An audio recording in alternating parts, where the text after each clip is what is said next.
तो बेटा आज हम लोग जो टॉपिक ले रहे हैं वो सूचना का अधिकार ले रहे हैं, राइट टू इंफॉर्मेशन, है ना। तो सूचना का अधिकार जो है, राइट टू इंफॉर्मेशन, उसके बारे में हम चर्चा करेंगे। और मुख्य मुद्दा हमारा ये है कि जो आज सूचना का अधिकार है वो किस तरीके से आज राइट टू डिनाई के रूप में जो है वो आज देखा जा रहा है। मतलब सूचना का जो अधिकार है, हम जो सूचना मांगते हैं वो सूचना का अधिकार अब परिवर्तित हो गया है राइट टू डिनाई, कि कैसे जो है सूचना के अधिकार को डिनाई किया जा रहा है। मुख्य मुद्दा हमारे लेक्चर का यही है। और राइट टू इन्फॉर्मेशन, सूचना का अधिकार क्या होता है उसके बारे में हम जानेंगे। सूचना का अधिकार कैसे फाइल किया जाता है, कैसे आपको सूचना कोई अगर आपको चाहिए तो कैसे आप ले सकते हैं। और आप यूपीएससी की तैयारी कर रहे हैं तो ये लेक्चर इम्पोर्टेंट है ही है।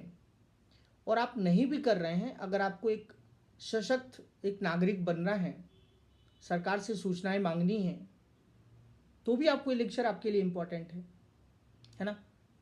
तो चलिए स्टार्ट करते हैं। देखिए, सूचना का जो अधिकार है, भारत एक लोकतंत्र है, डेमोक्रेसी है ना। अब जैसे मान लिया आप, ऐसा तो है नहीं कि आप किम जोंग के यहाँ रह रहे हैं, नॉर्थ कोरिया में रह रहे हैं, कि साहब वहाँ कोई इन्फॉर्मेशन आप मांग ही नहीं सकते हैं।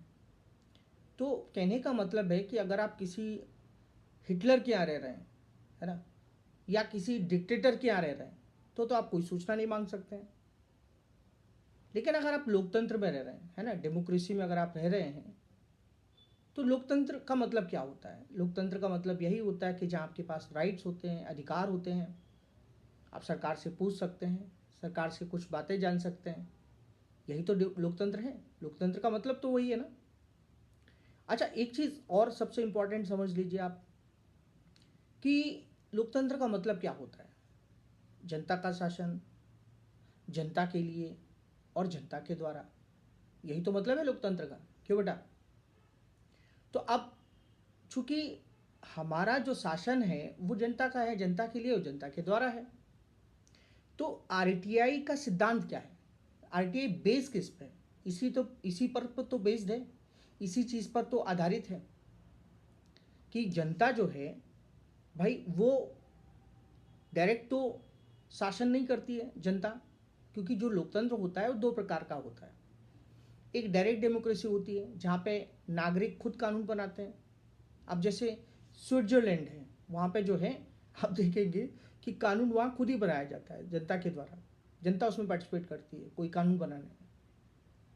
अब भारत की जनसंख्या 140 करोड़ है, क्या सभी लोग कानून बना सकते हैं कि नहीं साहब अपना काम छोड़ के सब कानून बनाने चलने लगे? तो ऐसा तो नहीं हो सकता ना। तो हमारे यहाँ क्या किया गया है, हमारे यहाँ जो है हम क्या करते हैं, हम चुनाव करके अपने यहाँ चुनाव करते हैं और लोगों को कह सकते हैं अपने जो प्रतिनिधि होते हैं, जो अपने रिप्रेजेंटेटिव होते हैं, उनको हम संसद में भेजते हैं। और जब वो संसद में जाते हैं तो वहाँ जाके वो कानून बनाते हैं, और जो कानून बनाते हैं वो पब्लिक ओपिनियन पे बेस्ड होते हैं। जनता जो चाहती है उस हिसाब से कानून लाए जाते हैं। तो कहने का मतलब है, उनको जो वैधता मिलती है, जो वैलिडिटी मिलती है, उनका जो आधार है वो क्या है? जनता ही तो है। और शासन की जितनी भी जानकारी है, जितनी भी इंफॉर्मेशन है, वो किसकी है? जनता की है। और जब जनता की जानकारी है और जनता की जानकारी है, जनता की इंफॉर्मेशन है, तो जनता को मिलनी चाहिए। समझा? सरकार सिर्फ क्या होती है? उसकी संरक्षक होती है, उसकी गार्डियन होती है। तो आरटीआई भी तो इसी पे बेस्ड है ना, सूचना के अधिकार। तो देखो, सूचना का जो अधिकार है वो, कोई भी सरकार जो होती है, कोई भी शासन है, वो अच्छा लोकतंत्र तब है कि वो अपने जनता को क्या अधिकार देता है, कितने अधिकार देता है। ये इससे पता चलता है कि लोकतंत्र वहाँ का कैसा है। तो मतलब हमारे यहाँ आप देखेंगे, पहले स्वतंत्रता से पहले एक कानून था, सिक्रेसी एक्ट 1923, ये कानून था। अब इसमें इसका उद्देश्य क्या था? उसका उद्देश्य ये था कि जो सूचनाएं हैं उनको कैसे छुपाया जाए, इन्फॉर्मेशन को कैसे छुपाया जाए। लेकिन हुआ ये कि आप देखेंगे मनमोहन सिंह सरकार जो है, उन्होंने एक कानून लाया 2005 में, और वो कानून लाया कि राइट टू इंफॉर्मेशन एक्ट 2005, सूचना का अधिकार अधिनियम 2005। क्यों लाया गया? भाई आप हैं, अभी आपको पेंशन मिलनी चाहिए थी, आपका राशन कार्ड बनना चाहिए था, लेकिन आपका राशन कार्ड क्यों नहीं बन रहा है, या उसके बनने के आधार क्या हैं, आपकी पेंशन आपको क्यों नहीं आ रही है, आपकी पेंशन क्यों रोकी गई है, आपके पड़ोस में जो ब्रिज बना है वो कब बना, उसमें कितना खर्चा आया। सारे प्रश्न जो हैं आप पूछ सकते हैं। तो यही तो है सूचना का अधिकार। इससे होता क्या है? इससे जो है हमारे नागरिक क्या होते हैं, या हम सशक्त बनते हैं, शक्तिशाली बनते हैं, जनता का एम्पावरमेंट होता है। तो इसका उद्देश्य क्या था? नागरिकों को एम्पावर करना था, शक्तिशाली बनाना था, उनको सशक्तिकरण प्रोवाइड करना था उनको। यही तो उसका उद्देश्य था। आप समझे इस बात को? तो यहाँ पे सरकार जो है ट्रांसपेरेंट हो, क्योंकि हम प्रश्न पूछ सकते हैं तो सरकार को पारदर्शिता लानी होगी, ट्रांसपेरेंसी लानी होगी। दूसरी बात है, हम प्रश्न पूछ के क्या कर सकते हैं? सरकार में जो करप्शन हो रहे हैं, भ्रष्टाचार हो रहे हैं, वो हमारे सामने आएंगे। तो कहीं ना कहीं नागरिकों को सशक्त बनाना है और शासन में, गवर्नेंस में ट्रांसपेरेंसी लानी है, पारदर्शिता लानी है। ये हो गया उसका उद्देश्य। किसका? सूचना के अधिकार का। लेकिन वर्तमान में अगर आप देखेंगे तो आपको जश्न मनाने की बात नहीं भाई, क्योंकि सूचना का अधिकार राइट टू डिनाई में कन्वर्ट हो रहा है। अब तो बस सूचना के अधिकार को क्या करना है? डिनाई कर देना है। ये मुद्दा तो यही है ना, मुद्दा तो यही है। क्योंकि आज आप देखेंगे कि केंद्र सरकार, राज्य सरकारें इस मामले में उदासीन दिखाई दे रही हैं। तो उनकी जो उदासीनता है वो कहीं ना कहीं ये समझ में आता है कि आरटीआई की जो प्रासंगिकता है वो कहीं ना कहीं खो रही है। इसकी रीबर्थ की जरूरत है, इसको पुनर्जन्म की जरूरत है। ठीक है, तो अब समझ लेते हैं कि आरटीआई क्या होता है, सूचना का अधिकार क्या होता है। देखिए, आरटीआई जो है, मैंने जैसे बताया कि कोई भी सूचना जो है, हमारा जो नागरिक है, भारतीय नागरिक, वो सरकार से सूचना मांग सकता है। कुछ सूचनाएं नहीं दी जा सकती हैं, जैसे राष्ट्रीय सुरक्षा से संबंधित मुद्दा है, आप पूछेंगे साहब ब्रह्मोस मिसाइल कहाँ रखे हैं, है ना, ऐसी कोई सूचना आप नहीं मांग सकते। या हमारे विदेशों के साथ कौन से एग्रीमेंट्स हो रहे हैं। तो ऐसे बहुत सारे चीज़ें हैं जो इन्फॉर्मेशन आप नहीं मांग सकते हैं, जो काफ़ी सेंसिटिव हैं। लेकिन बाकी की सूचनाएं जो सेंसिटिव नहीं हैं, सुरक्षा से नहीं जुड़ी हुई हैं, उनको तो आप मांग ही सकते हैं। या फिर उसमें निजता की बात नहीं है, उसमें प्राइवेसी की बात नहीं है, तो वो भी सूचना आप मांग सकते हैं। तो यहाँ पे सूचना का अधिकार ये है कि आप सूचना मांग सकते हैं सरकार से। और सूचना कैसे आरटीआई कैसे दाखिल करेंगे, पहले मैं आपको ये बता देता हूँ।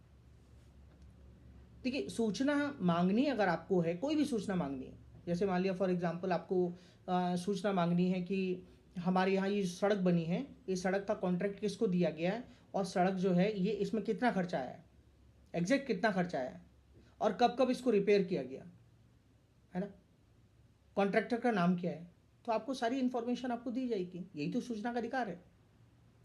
तो सूचना का अधिकार आपको 30 दिन के अंदर दिया जाएगा, 30 डेज के अंदर जो है। और सूचना से अगर आप सेटिस्फाइड नहीं हैं या कुछ समस्या है तो उसकी आप अपील कर सकते हैं। और यहाँ पे अगर सूचना डिले की जाती है तो मैं आपको बता दूं 250 रुपये का पर डे फाइन है, और मैक्सिमम ये 25,000 तक हो सकता है। तो सूचना आपको मिलती है ना, सूचना के अधिकार के द्वारा। अच्छा, और एक चीज़ बताऊं, सूचना में क्या लिखना होता है, सूचना जब आप मांगते हैं तो क्या लिखना होता है, उसमें लिखना होता है कि जो इन्फॉर्मेशन देता है, ठीक है, जो इन्फॉर्मेशन देता है अधिकारी, तो उसका नाम लिख के आपको जो है एक सिंपल, जिस तरीके से आप एक प्रिंसिपल को एप्लीकेशन लिखते थे, अधिकारी का नाम, नीचे सब्जेक्ट्स, और आप क्या इस इन्फॉर्मेशन मांग रहे हैं वो लिख के जो है आप क्या सकते हैं, पब्लिक इंफॉर्मेशन ऑफिसर ऐसे लिखेंगे, टू पब्लिक इंफॉर्मेशन ऑफिसर, और वो सूचना जो भी आप मांग रहे हैं वो नियरेस्ट कोई भी पुलिस स्टेशन है, कोई भी सरकारी ऑफिस है, वहाँ पे आप दे सकते हैं। आपको 10 रुपये की फीस लगेगी बस, ठीक है। और आपको कोई अगर जेरोक्स चाहिए, कोई डॉक्यूमेंट चाहिए, तो उसकी 2 रुपये पेज के हिसाब से साइज जो है वो आपको जमा करना पड़ता है, और बाकी आपको इन्फॉर्मेशन मिल जाती है। तो कोई भी फाइल कर सकता है इसको, और वो सूचना आपको 30 दिन के अंदर दी जाएगी। तो और लेकिन एक चीज़ और बता दूं, अगर वो स्वतंत्रता से, आपकी लिबर्टी से जुड़ा हुआ है, आपकी लाइफ से रिलेटेड है, तो आपको 48 आवर्स में आपको सूचना, इन्फॉर्मेशन आपको क्या की जाएगी, दी जाएगी, है ना। तो मैंने आपको बताया कि जो ये सूचना का अधिकार है, आरटीआई है, ये क्या है, इसके बारे में मैंने आपको जानकारी दी, इन्फॉर्मेशन दी है। लेकिन अभी एक प्रॉब्लम क्या आई है वो थोड़ा सा मैं आपको समझाता हूँ। एक्चुअली केस आया था, है ना, सुप्रीम कोर्ट का एक जजमेंट आया था। मैं मतलब आपको समझने की ज़रूरत है कि सुप्रीम कोर्ट के जजमेंट ने कैसे आरटीआई को क्या किया है, प्रभावित किया है, या कैसे प्रभाव डाल रहा है, ये भी तो समझना है ना आपको। तो सुनिए जरा ध्यान से। एक केस था जिसका नाम था कह सकते हैं KS पुट्टास्वामी। एक जो केस था उसका नाम है KS पुट्टास्वामी। तो KS पुट्टास्वामी केस कब आया? 2017 में आया था KS पुट्टास्वामी केस। और इस केस में ये बात की गई थी कि देखिए भाई, राइट टू प्राइवेसी की बात की गई थी इसमें। तब निजता के अधिकार को बहुत ध्यान दिया गया था कि किसी व्यक्ति का प्राइवेसी बहुत इंपॉर्टेंट है, उसका फंडामेंटल राइट है, उसका मौलिक अधिकार है प्राइवेसी, बहुत महत्वपूर्ण बताया गया आर्टिकल 21 में संविधान का। अब आर्टिकल 21 क्या है? आर्टिकल 21 क्या है? आर्टिकल 21 है right to life and liberty की बात की गई है। हर व्यक्ति को निजता का अधिकार है ना, राइट टू प्राइवेसी का अधिकार है। तो प्राइवेसी के अधिकार को यह बहुत इंपॉर्टेंट माना गया। राइट टू प्राइवेसी को क्या बहुत ही इंपॉर्टेंट माना गया। और राइट टू प्राइवेसी को ध्यान में रखते आप सोचिए इस बात को कि ये जो केस आया ये 2017 में आया था, और इसी को ध्यान में रख के फिर एक कानून बनाया गया। और वो कानून का नाम है जो डेटा प्राइवेसी से रिलेटेड है, और वो कानून है डिजिटल पर्सनल डेटा प्रोटेक्शन। मैं एक बार फिर से रिपीट करता हूँ, डिजिटल पर्सनल डेटा प्रोटेक्शन, जिसको हम DPDP एक्ट 2023 कहते हैं। अब सब इससे रिलेटेड क्या मतलब है, तो आप समझो जरा ध्यान से। पहले तो KS पुट्टास्वामी केस आया 2017 में। उसने क्या कहा? उसने कहा कि जो निजता का अधिकार है, जो प्राइवेसी की बात है, जो गोपनीयता की बात है, वो व्यक्ति की मौलिक अधिकार है, फंडामेंटल राइट है, वो व्यक्ति के लिए बहुत इंपॉर्टेंट है, ठीक है। अब पुट्टास्वामी केस को ध्यान में रख के क्या किया गया? DPDP एक्ट लाया, 2023 में लाया गया, डिजिटल पर्सनल डेटा प्रोटेक्शन। अच्छा, इसके तहत हुआ क्या? ये जो केस पुट्टास्वामी जो केस था, इसमें 9 जजेस की बेंच थी। अब चूंकि बात क्या की गई, प्राइवेसी की बात की गई, प्राइवेसी को ज़्यादा फोकस किया गया पुट्टास्वामी केस में। तो DPDP जो एक्ट आया उसमें उसके प्रावधान ने ये कर दिया है, उसके आने से ये हो गया, RTI कमज़ोर हो गया है, RTI कमज़ोर हो गया है। अब आप सोचेंगे सर ये RTI कैसे कमज़ोर हो गया, है ना, ये आपका प्रश्न आपके मन में होगा। तो मतलब यहाँ पे ये है कि जो डेटा प्रोटेक्ट कह सकते हैं, जो RTI एक्ट जो आया था 2005 में, तो उसमें एक सेक्शन है, सेक्शन 81J। उस सेक्शन 81J क्या कहता है? सेक्शन 81J जो है वो ये कहता है कि कोई भी व्यक्ति की जो इन्फॉर्मेशन है, कोई भी जो इन्फॉर्मेशन है वो आपको देनी चाहिए। अगर वो प्राइवेट इन्फॉर्मेशन अगर आपकी है, पर्सनल इन्फॉर्मेशन है, लेकिन अगर वो पब्लिक इंटरेस्ट के लिए ज़रूरी है तो आपको देनी पड़ेगी। अगर वो पब्लिक इंटरेस्ट के लिए है तो आपको देनी पड़ेगी। लेकिन नए प्रावधान जो आए हैं, नए प्रोविज़न ये आए हैं, उसमें फोकस प्राइवेसी को ज़्यादा किया गया है कि नहीं साहब, राइट टू प्राइवेसी बहुत इंपॉर्टेंट है। एक सेकेंड, कि साहब राइट टू प्राइवेसी बहुत इंपॉर्टेंट है।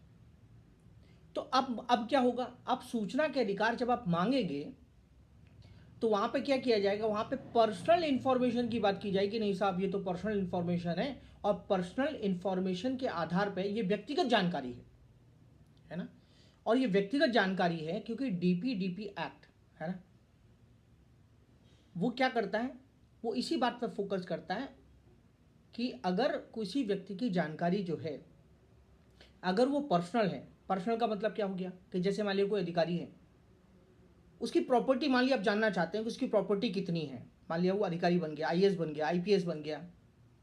अब आप उससे पूछें कि आरटीआई में पूछें कि बताइए इनकी जब ये ज्वाइन हुए थे तब इनकी प्रॉपर्टी कितनी थी और अब इस समय इनकी प्रॉपर्टी कितनी है, या इनकी एजुकेशनल क्वालिफिकेशन क्या है, राइट। या फिर आप ये पूछे कि बताइए इनकी जो है इनका कास्ट सर्टिफिकेट के बारे में हमें हमें जानकारी चाहिए। तो पहले वो जानकारी दी जा सकती थी, अगर वो पब्लिक इंटरेस्ट में है, अगर वो जनता के हित में है तो दी जा सकती है। लेकिन अब ये हो गया है कि राइट टू प्राइवेसी, अधिकारी ये कह सकते हैं कि नहीं साहब ये तो प्राइवेसी का मामला है, हम तो नहीं बता सकते हैं, ये तो राइट टू प्राइवेसी में आता है। तो आप बात को समझे, मतलब डीपी एक्ट 2023 ने क्या कर दिया है, आरटीआई को कमजोर कर दिया है। अब अधिकारी आपकी एप्लीकेशन, आपकी आरटीआई इस बेस पर डिनाई कर सकते हैं कि साहब ये तो राइट टू प्राइवेसी का मामला है। पॉइंट तो यही है ना, इसी तो राइट टू प्राइवेसी किस में कन्वर्ट हो रहा है, राइट टू डिनाई में कन्वर्ट हो रहा है। मैं डिस्कस तो आपके साथ यही कर रहा हूं ना कि साहब नया प्रावधान क्या था और पुराना प्रावधान क्या था और नया क्या था। अब तो जानकारी छुपाई जा सकती है।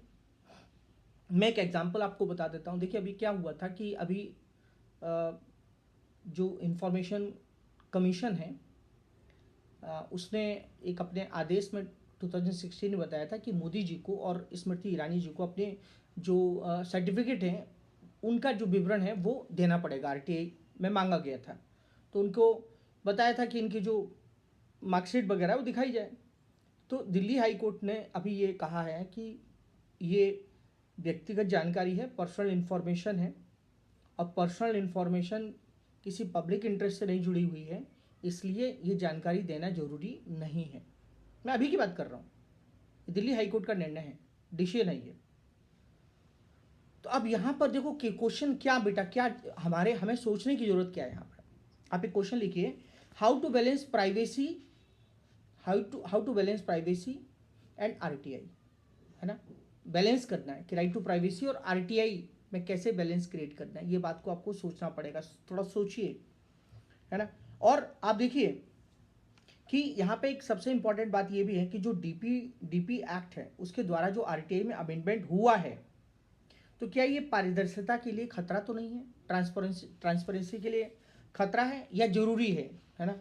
ये बहुत जरूरी है। मतलब यहाँ पे कहीं ना कहीं आपको सोचना ये होगा कि आरटीआई और जो डेटा प्राइवेसी है इनके बीच में जो कह सकते हैं कि जो एथिक्स कह सकते हैं जो डिलेमा है ना। मीन्स आई वांट मतलब discuss ethical dilemma between RTI and data privacy.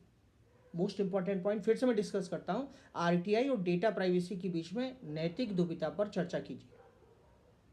Discuss ethical dilemma between RTI and data privacy, ethics transparency versus privacy, इसकी बात है ये, है ना। तो इसमें सॉल्यूशन आप क्या लिखेंगे, जैसे आपको मान लिया क्वेश्चन पूछा गया तो आप क्या लिखेंगे, इसमें प्रोपोर्शनैलिटी पर की बात करेंगे, टेस्ट की बात करेंगे, मतलब क्या चीज़ की ज़्यादा जरूरत है ना, इसकी आप चर्चा यहाँ पे करेंगे। चलिए, तो अभी हमने यहाँ पे डिस्कस किया है, हमने पुराना प्रोविज़न भी बताया, है ना, नया प्रोविज़न भी बताया कि पहले क्या प्रावधान था, फिर नया प्रावधान क्या हुआ। तो कंक्लूजन क्या है, कंक्लूजन यही है कि देखिए कहीं ना कहीं जो है जो डीपी एक्ट है उसने क्या किया है, आरटीआई को कमज़ोर किया है, समझे आप। चलिए, अब यहाँ पे एक सबसे खास बात यह है कि जो आरटीआई के क्लॉज है क्या है, 81J, है ना, उसमें क्या हुआ है, इसमें ही कह सकते हैं परिवर्तन किया गया है। और डीपी जो एक्ट है 2023 उसका सेक्शन कौन सा है, 44 क्लॉज 3, 44 क्लॉज 3, है ना। ये दोनों जो है क्लॉज आपको जो है एग्जाम के लिए ध्यान रखने हैं। अच्छा, आरटीआई के तहत एक चीज़ और ध्यान रखनी, क्या ध्यान रखनी, वो ये ध्यान रखनी है कि आरटीआई में आपसे राष्ट्रीय सुरक्षा से जुड़े हुए मुद्दों की जानकारी आपको नहीं दी जाएगी, ये चीज़ आपको ध्यान रखना है ना। निजी जानकारी नहीं दी जाएगी, पर्सनल इन्फॉर्मेशन आपको नहीं दी जाएगी, बात तो यही चल रही है ना। साथ में सॉवरेनिटी से रिलेटेड चीज़ें डिस्कस आपके साथ नहीं की जाएंगी, है ना। उसके साथ साथ आप देखेंगे कि जैसे किसी देश के साथ हमारे जो रिलेशन है वो आपके साथ डिस्कस नहीं किए जाएंगे, कोई इन्वेस्टिगेशन चल रहा है वो आपके साथ शेयर नहीं की जाएगी। लेकिन एक चीज़ ज़रूर है कि जो इन्फॉर्मेशन संसद को दी जा सकती है, पार्लियामेंट को दी जा सकती है, स्टेट लेजिस्लेचर को दी जा सकती है, वो इन्फॉर्मेशन किसी भी नागरिक को भी दी जा सकती है, उसको डिनाई नहीं किया जा सकता है। ये चीज़ आप ध्यान रखिएगा। एक सुप्रीम कोर्ट का और डिसीजंस मैं आपको बताता हूँ। सुप्रीम कोर्ट में एक केस था जिसका नाम है state of UP versus Rajnarayan. एक केस है जिसका नाम है state of UP versus Rajnarayan 1975। और ये जो केस था, इस केस में ये बताया गया कि देखिए जो कह सकते हैं कि लोकतंत्र में जो पारदर्शिता है वो बहुत ज़रूरी है। लोकतंत्र में पारदर्शिता है वो बहुत ज़रूरी है, ट्रांसपेरेंसी बहुत ज़रूरी है। तो यहाँ कहीं ना कहीं जो है जो ये आरटीआई है, जो सूचना का अधिकार है, ये फंडामेंटल राइट माना गया आर्टिकल 19(1) के तहत। कौन सा मैंने आपको बताया, state of UP versus Rajnarayan 1975 में कहा गया कि ये जरूरी है। आरटीआई सूचना का अधिकार 19(1) के तहत आपका फंडामेंटल राइट, आपका मौलिक अधिकार है। अब उसके बाद क्या हुआ, 2002 में फ्रीडम ऑफ इंफॉर्मेशन एक्ट आया था। फ्रीडम ऑफ इंफॉर्मेशन एक्ट आया था, लेकिन ये काफ़ी कमज़ोर था। तो 2005 में आरटीआई एक्ट आया, है ना। इसमें होता क्या है, जो पब्लिक इंफॉर्मेशन ऑफिसर होता है ना, कह सकते हैं लोक सूचना अधिकारी, उस लोक सूचना अधिकारी को आप क्या करते हैं, आप एप्लीकेशन करते हैं और उसके बाद आपको वो सूचना 30 दिन में दी जाती है।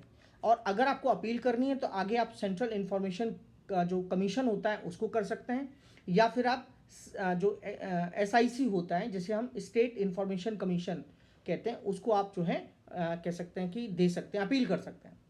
इसमें पेनल्टी भी है, मैं आपको बता दूं। इसमें 2000 कह सकते हैं जो 250 जो है ये पेनल्टी पर डे के हिसाब से है, अधिकारी अगर आपको इन्फॉर्मेशन नहीं देता है तो। और जो 25,000 है, 25,000 है, ये मैक्सिमम जो है वो पेनल्टी है। ठीक है, तो यहाँ पे बहुत इंपॉर्टेंट जो मैंने आपको बात बताई है। अच्छा, एक चीज़ मैं आपको यहाँ पे और बता दूँ, वो ये बता दूँ कि अन्य देशों में भी ऐसा कानून है। जैसे कि आप देखेंगे पहली बार ये कानून जो है वो 1766 में स्वीडन में लाया गया। अमेरिका में कानून 1966 में आया था, ब्रिटेन में 2005 में आया था, और 120 देशों में ये कानून जो है अभी बनने के प्रोसेस में है। आरटीआई एक्ट की धारा जो है, सेक्शन जो है 12 है, इसमें सेंट्रल इंफॉर्मेशन कमीशन की बात की गई है, सीआईसी। इसमें 10 से अधिक जो है कह सकते हैं जो सेंट्रल इंफॉर्मेशन कमिश्नर हैं वो 10 से अधिक नहीं होंगे, और जिन्हें आवश्यक समझा जाए। और आरटीआई एक्ट 2019 के द्वारा कह सकते हैं आरटीआई में चेंजेस किए गए। आरटीआई में ये चेंजेस किए गए कि अब जो चीफ इलेक्शन जो कह सकते हैं जो चीफ इंफॉर्मेशन जो कमिश्नर होते हैं, और साथ साथ में जो इंफॉर्मेशन कमिश्नर होते हैं, उनका जो टेन्योर है, उनका जो रिम्यूनरेशन है, वो कौन करता है, सरकार तय करती है। तो कहीं ना कहीं एक सबसे इम्पॉर्टेंट बात है कि ये पॉलिटिकल कंट्रोल है, और पॉलिटिकल कंट्रोल नहीं होना चाहिए, ये ठीक नहीं है, और इनको एक ऑटोनोमस होना चाहिए। एक सबसे इम्पॉर्टेंट बात है, क्योंकि कहीं ना कहीं जो है, एक चीज़ और मैं आपको यहाँ पे और बता दूँ कि देखिए जो चीफ इलेक्शन कमिश्नर है और जो स्टेट इलेक्शन जो कमीशन है ना, ये दोनों जो हैं, आप ये मान के चल रहे होंगे कि जो चीफ इलेक्शन जो इलेक्शन नहीं, सॉरी माफ़ करें, चीफ जो है इंफॉर्मेशन जो कमिश्नर है या कमीशन है, उसके अंडर में स्टेट जो है इंफॉर्मेशन कमीशन नहीं आता है। ये चीज़ आप ध्यान रखिएगा, है। तो ये कन्फ्यूजन आपको नहीं होना चाहिए, मतलब ये अधिकार क्षेत्र में नहीं आता। आप सोच रहे होंगे कि साहब यूनियन का है, सेंट्रल का इंफॉर्मेशन कमीशन है, तो उसके अंदर में स्टेट इंफॉर्मेशन कमीशन भी आएगा। ऐसा नहीं है, उसके अधिकार क्षेत्र में नहीं है। उसके खिलाफ स्टेट की जो शिकायतें हैं या स्टेट की जो अपील है वो आप वहाँ पे नहीं कर सकते हैं। ठीक है, ऐसा इसमें प्रावधान है। देखो रियलिटी क्या है इसके बारे में, अगर मैं आपको रियलिटी के बारे में बताऊँ तो रियलिटी ये है कि भाई आज आरटीआई बहुत ही कह सकते हैं एम्बिग्विटी है इसमें, और मनमाना अधिकारियों को छूट दिया गया है। अधिकारी ज़्यादा से ज़्यादा बहाने बनाते हैं, डिले करने का प्रयास करते हैं ज़्यादा से ज़्यादा, और चूँकि पेनल्टी जो है वो बहुत ज़्यादा इम्प्लीमेंटेशन बहुत कम है पेनल्टी का, तो इसलिए इसको कमज़ोर करता है। और दूसरी बात यहाँ पे ये भी देखा जाता है कि कभी कभी आरटीआई को थर्ड पार्टी बता के कि थर्ड पार्टी से रिलेटेड है, हमें ये इन्फॉर्मेशन आपको नहीं दे सकते हैं, इसको देख के रिजेक्ट किया जाता है। और मैंने आपको प्राइवेसी का मैटर तो बताया कि प्राइवेसी है, प्राइवेसी को लेके भी जो है इसको डिले किया जाता है। जहाँ तक मैंने आपको बताया, जो CIC है और जो SIC है, ये इनका जो कार्यकाल है, वेतन है, ये सरकार के कंट्रोल में है और ये इंडिपेंडेंट होना चाहिए। और एक चीज़ और बताऊं कि आज जो RTI कार्यकर्ता हैं, एक्टिविस्ट हैं, उन पे हमले होते हैं, उनको धमकी दी जाती है, उनको जो है थ्रेटिंग दी जाती है ना। चैलेंजेस क्या हैं? चैलेंजेस यहाँ पे ये है कि आप देखेंगे कि DPAP जो एक्ट है ना, DPDP जो एक्ट है 2023, इसने RTI को कमज़ोर किया है। और जो पब्लिक इंफॉर्मेशन ऑफिसर होते हैं वो जनरली इसको डिनाई करते हैं और बैकलॉग काफ़ी है। CIC की बात करूँगा तो वहाँ लगभग 4 लाख केसेस पहले से पेंडिंग हैं। और 2019 में जो अमेंडमेंट हुआ है इसको थोड़ा कमज़ोर किया है। और कह सकते हैं कि क्वेश्चन आपसे पूछा जा सकता है कि what challenges have RTI amendments posed to democracy, explain with examples, ऐसे करके आपसे क्वेश्चन पूछा जा सकता है। और एक चीज़ और बता दूं, CIC में अभी काफ़ी पद की वैकेंसी है और RTI का काफ़ी वर्डन है इस समय। तो देखिए, होता ये है कि जब आप RTI फाइल करेंगे तो इसमें प्रयास ये किया जाता है कि इंतज़ार करो, थका दो, है ना, देरी की जाती है। तो ऐसा कुछ जो है देखने को मिल रहा है। लेकिन RTI का सिग्निफिकेंस भी है, ऐसी बात नहीं है। RTI के सिग्निफिकेंस में RTI से पारदर्शिता काफ़ी बड़ी है। आप देखेंगे कि 20 साल उसको हो चुके हैं। जो कॉमनवेल्थ गेम हुए थे उसका जो स्कैम है RTI के द्वारा सामने आया है, कहीं ना कहीं लोकतंत्र से मजबूत हुआ है ना। तो क्वेश्चन आपसे पूछा जा सकता है, RTI एक्ट हैज़ प्रमोटेड, है ना, transparency in India, but challenges persist, discuss, ऐसे करके आपसे क्वेश्चन पूछा जा सकता है। इसको आप एक बार तैयार कर लें। कौन कौन इसके दायरे में आता है ना। तो आप ध्यान रखना, पॉलिटिकल पार्टी इससे बाहर है, CIG का ऑफिस इसमें, चीफ जस्टिस ऑफ इंडिया का जो ऑफिस है इसमें है। सुझाव ये कि RTI को डिजिटल होना चाहिए, पेनल्टी स्ट्रिक्ट होना चाहिए, प्राइवेसी और RTI के बीच में एक बैलेंस होना चाहिए, और RTI को संवैधानिक दर्जा देने की बात आप कर सकते हैं, ऐसा ऐसा आप कह सकते हैं, ठीक है। और अगर गलत तरीके से कोई डिनाई करता है अधिकारी तो पेनल्टी की बात करनी चाहिए कि पेनल्टी होना चाहिए, और टाइम टू टाइम इसका जो है अपील होनी चाहिए, ट्रांसपेरेंसी होनी चाहिए, अकाउंटेबिलिटी होनी चाहिए, और RTI एक्टिविस्ट को संरक्षण मिलना चाहिए, जिनको हम विशिल ब्लोअर कहते हैं। स्वतंत्र RTI का एक निकाय बनाना चाहिए, बॉडी बनानी चाहिए, है ना। और इसको पॉलिटिकल जो कंट्रोल है उससे कह सकते हैं दूर रखना चाहिए। सरकार को अवेयरनेस लानी चाहिए, लेकिन सरकार हमेशा ये इंटरेस्टेड रहती नहीं कि लोग ज़्यादा से ज़्यादा प्रश्न पूछें, तो लेकिन अवेयरनेस ज़रूरी है, ये इम्पॉर्टेंट है। तो एक क्वेश्चन जो है बहुत इंपॉर्टेंट है, वो ये है कि how have recent amendments to the RTI act 2005 limited the rights to RTI act, discuss, ऐसा क्वेश्चन आपसे पूछा सकता है। RTI अधिनियम 2005 में हालिया संशोधनों ने RTI के अधिकार को कैसे जो है कैसे सीमित किया है, ऐसे प्रश्न पूछा जा सकता है, इस पर चर्चा करें। और फिर आप जो है इसका आंसर आप लिखें, बहुत इम्पॉर्टेंट है, काफ़ी इम्पॉर्टेंट है। और एक चीज़ मैं आपको बता दूं, यहाँ पे RTI के द्वारा अभी एक इन्फॉर्मेशन मिला है, मैं यार बड़ा इंटरेस्टिंग बात आपके साथ शेयर कर रहा हूँ कि आपको पता होगा विधवा पेंशन मिलती है ना, और उसके बाद फिर आपको पता है गरीबों को पेंशन मिलती है, वृद्धावस्था पेंशन मिलती है, विडो पेंशन मिलती है, हैंडीकैप पेंशन मिलती है। तो ये पेंशन कितनी है आप देखेंगे, मतलब 300 हो सकती है, 500 हो सकती है, मैक्स टू मैक्स 1500 हो सकती है। तो आप देखेंगे कि इनकी जो पेंशन है वो कभी नहीं बढ़ी, इनकी जो पेंशन है वो कभी नहीं बढ़ी, लेकिन जो कह सकते हैं कि जो हमारे रिप्रेजेंटेटिव हैं उनकी आप पेंशन देखेंगे, उनकी सैलरी देखेंगे, लगातार बढ़ती जा रही है। तो एक चिंता की बात तो है ना। तो ये RTI से ही पता चला है। और मुझे लगता है कि मैंने बहुत संक्षिप्त में आपके साथ सोचा कि RTI के ऊपर जो है आपसे चर्चा की जाए, बातचीत की जाए, और मैंने बहुत संक्षेप में शॉर्ट में आपको वो सारे मुद्दे एड्रेस करने की कोशिश की है, बताने की कोशिश की है जो आपके लिए ज़रूरी है। और मुझे लगता है कि आपको ये लेक्चर निश्चित रूप से पसंद आया होगा। आपके कोई डाउट हैं, कोई क्वेरीज हैं RTI को लेके, तो प्लीज़ आप कमेंट बॉक्स में मुझसे पूछ सकते हैं। इसी के साथ हम किसी नए मुद्दे के साथ आपके साथ फिर से मिलेंगे। थैंक यू, धन्यवाद, जय हिंद।